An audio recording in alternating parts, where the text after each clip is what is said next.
Incredibly, Marvel depicts God, the Creator, as an evil sorcerer, the enemy of humanity who must be opposed. He is first identified as a 31st century sorcerer named Sisineg, who greedily desires the power of all other magical beings. Since Sisineg has the ability to time travel and absorb the magical powers of other beings, he travels back through the centuries and robs each sorcerer of his power along the way. The supreme sorcerer, Doctor Strange, travels back in time following Sisineg, trying unsuccessfully to prohibit Sisineg at every stop from absorbing everyone else's power and becoming God.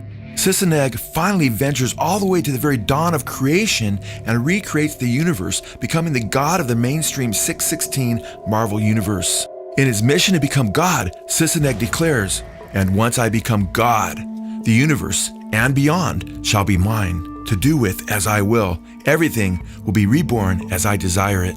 By recreating the entire mainstream 616 Marvel Universe and having power even beyond it, as he states, he will also be God of the Marvel Omniverse, which expands from the foundational Marvel multiverse. Now, having become God and existing before the creation of all things, Sisineg states, "I have achieved my godhood." Sisineg, who is described by the writer as possessing all extant power and as having absorbed all power through all timelines, then recreates the entirety of the Marvel Universe, declaring, "Time turns and begins again with me. When you remember this, think not of the man called Sisineg, but the God called Genesis." The name Genesis, of course, is an obvious reference to the first book of the Hebrew and Christian Bible, which records the creation account, known as Genesis.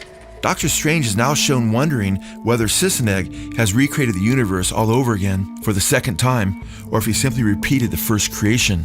However, this is where even more blatant references to the biblical God come into play. Even before Sisineg's recreation of the universe, he leaves his mark on the universe and planet Earth in such a way that he is obviously being portrayed as the biblical God of creation. Here we see that Marvel works in the biblical narrative of the biblical cities Sodom and Gomorrah. Here we see Sisineg desiring to destroy Sodom and Gomorrah for what he calls their, quote, sin and degradation. In fact, we read in the Bible, in the book of Genesis, "Then the Lord said, the outcry of Sodom and Gomorrah is indeed great, and their sin is exceedingly grave."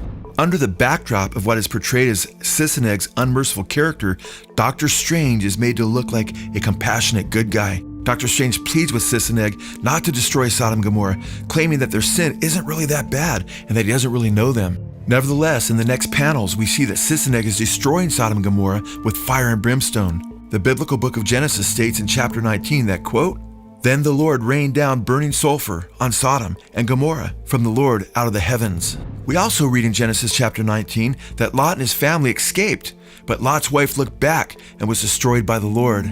In Marvel's Gnostic version of the story, the parallels are absolutely undeniable, as we see Lot and his family in the first panel escaping the judgment, with Lot warning his wife in the next panel, "Do not look back, wife. We must put our time of wickedness from our minds." Then we also see Sisineg create an Eden-like garden with two ape-like hominids, which are supposed to be Adam and Eve. Note the apple in the lower right side of the panel.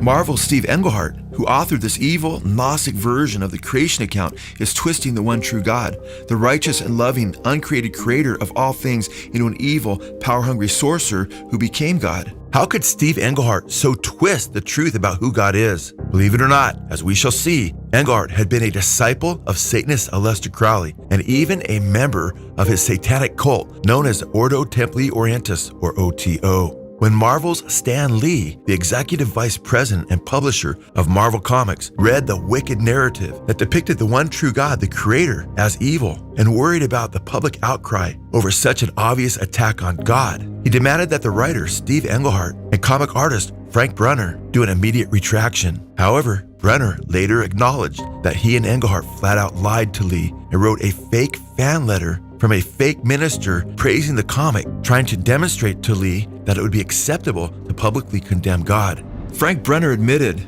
when the book came out, Stan Lee finally got hold of it.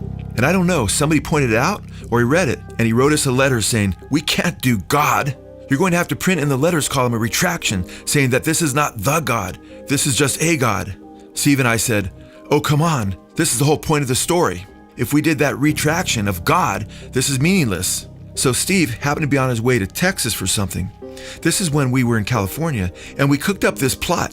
we wrote a letter from a Reverend Billingsley in Texas, a fictional person, saying that one of the children in his parish brought him the comic book, and he was astounded and thrilled by it. And he said, "Wow, this is the best comic book I've ever read." And we signed it, Reverend so-and-so, Austin, Texas.